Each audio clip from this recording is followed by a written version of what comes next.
قرآن حکیم کے سورہ مبارکہ ابراہیم کی 5ویں آیت ہے، جس پر غالباً آج یہ میری 5ویں مجلس ہے۔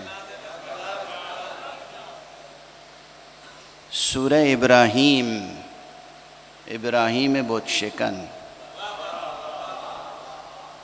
یہ سورہ از اول تا آخر اپنی ایک ایک آیت میں نہ جانے کتنے مضامین اور کتنی حکمتیں اور کتنے معارف سموئے ہوئے ہیں۔ حضرت امام زین العابدین علیہ الصلاۃ والسلام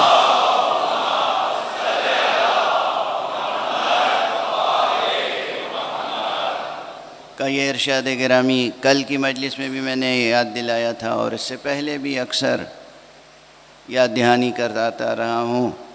آپ نے فرمایا ہے کہ قرآن مجید کی آیتیں آیات القرآن خزائن، قرآن مجید کی آیتیں خزانے ہیں، خزانے۔ ایک ایک آیت ایک انتہائی عمیق و وسیع و عریض و عریق خزانہ ہوتا ہے۔ تو جب بھی کوئی شخص کسی خزانے کے دہانے پہ پہنچے تو اس پہ یہ لازم ہوتا ہے کہ وہ دیکھے اس خزانے میں کیا کیا اللہ نے نعمتیں رکھی ہیں۔ تو تدبر فی القرآن کے سلسلے میں اور تفکر فی القرآن کے سلسلے میں یہ ایک رہنما ارشاد ہے ہمارے چوتھے امام علیہ السلام کا۔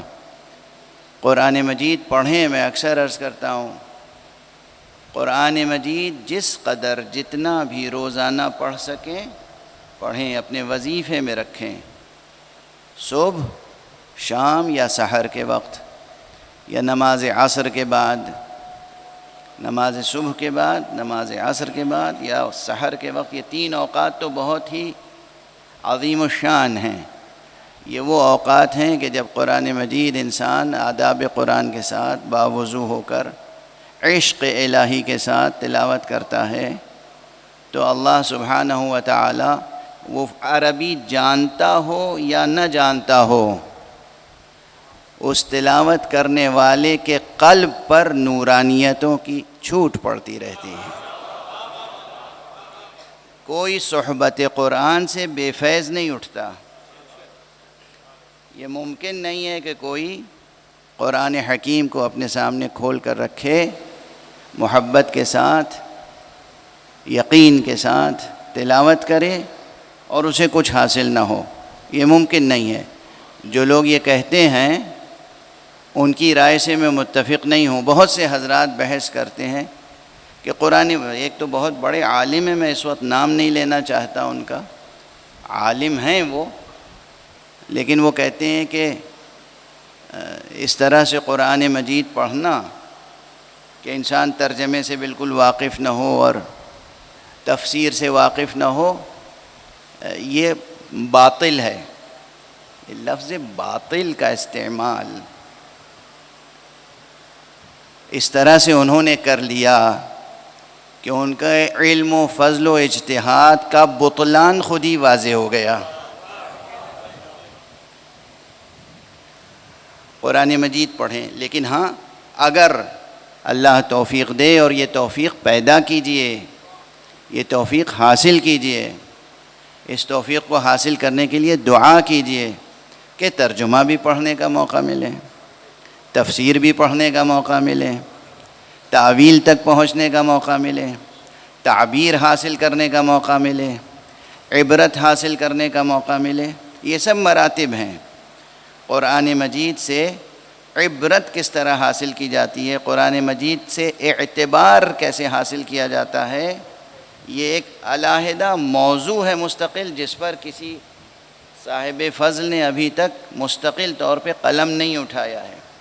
یہ ایک علمی موضوع ہے، قرآنیات میں ایک علمی موضوع ہے کہ کس طریقے سے قرآن مجید سے اعتبار حاصل کیا جاتا ہے۔ اور میں جب اعتبار کا کلمہ استعمال کر رہا ہوں تو اس کی بھی ایک اصطلاحی حیثیت ہے عرفانی ادب میں، عرفانی علوم میں، لیکن آپ سے ذہنی اور عرفانی ایمانی قربت کی بنا پر میں کہتا ہوں کہ آپس میں ایک دوسرے پر اعتبار کرنا کبھی یہ تجربہ کیا ہے؟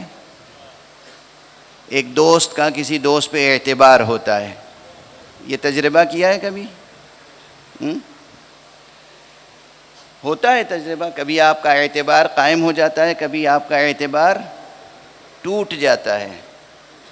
رشتوں میں یہ ہوتا ہے، بھائی بھائی کے رشتوں میں ہوتا ہے، والدین اور اولاد کے رشتوں میں ہوتا ہے کہ ایک رشتہ ہے، اس رشتے کے تقاضے کچھ بے کہے تسلیم کیے جاتے ہیں، لیکن کبھی کبھی وہ تقاضے پورے ہوتے ہیں تو کہا جاتا ہے کہ میرا اعتبار قائم ہو گیا، اور کبھی وہ تقاضے پورے نہیں ہوتے تو کہا جاتا ہے کہ بھئی اعتبار کو ٹھیس لگی، اعتبار ٹوٹ گیا۔ اب میں عرض کر رہا ہوں کہ قرآن مجید سے اپنا اعتبار حاصل کریں۔ جوانان عزیز، بطور خاص جوانان عزیز، یہ نوخیز بچے، ان کی تربیت ماں باپ اس طرح کریں، بڑے بھائی چھوٹے بھائیوں کی تربیت اس طرح کریں، بزرگ مومنین اپنے نوجوان برخورداروں کی اس طرح تربیت کریں کہ یہ قرآن سے اعتبار حاصل کریں، اور پھر یہ میوچول رشتہ ہو، آپ کا قرآن پر اعتبار ہو، قرآن کا آپ پر اعتبار ہو جائے۔